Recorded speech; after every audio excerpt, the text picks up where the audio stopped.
खुलुमबाय बड'लेण्ड रादाब नायगिरि बयनिसिमबो फुंबिलिनि गोजोन हामलायथि बावहरबाय। दिनै 27 जुन 2025 इं मायथाइनि सानसेनि फानजामुथियाव थानाय राशिफोरखौ फरायथिनो लाबाय। मेष राशि मेगन गोसा सुबुंफोरनि नोजोराव गोग्लैनो हागौ। बायजोआव ओंखारोब्ला सांग्राङै सोलिनांगोन। गाज्रि सान।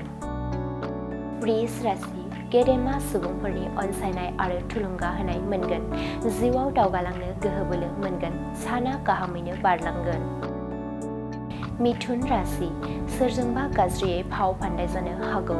गिदिर खैफोद जानो हागौ। लोगोसे दुखु दाहा सहायनांगोन। जेंना गोनां सान।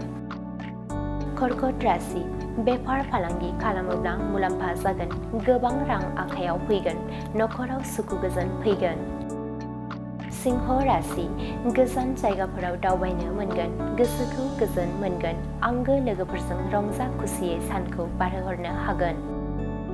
कन्या राशि नखराव गोदान गथ'सा जोनोम जानो हागौ।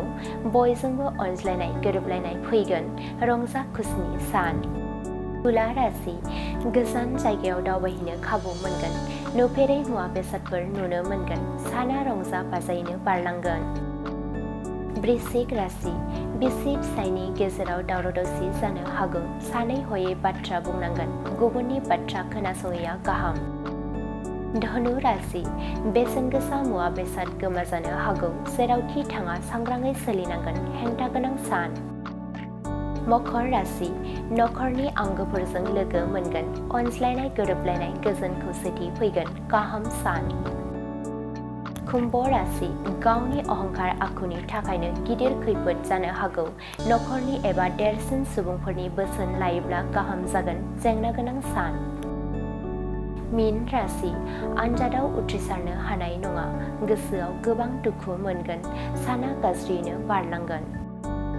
दिनैनि राशि फरायथिनाया एसेनोसै। बेजों लोगोसेनो दिनैनि साना बुहुमनि साफ्रोमबो सुबुंफोरनि थाखाय गाहाम जाथों। बेनि थाखाय बड'लेण्ड रादाब नखरनि जानानै इसोरनि खाथियाव आरज गाबनाय थाबाय। गोजोन्थों।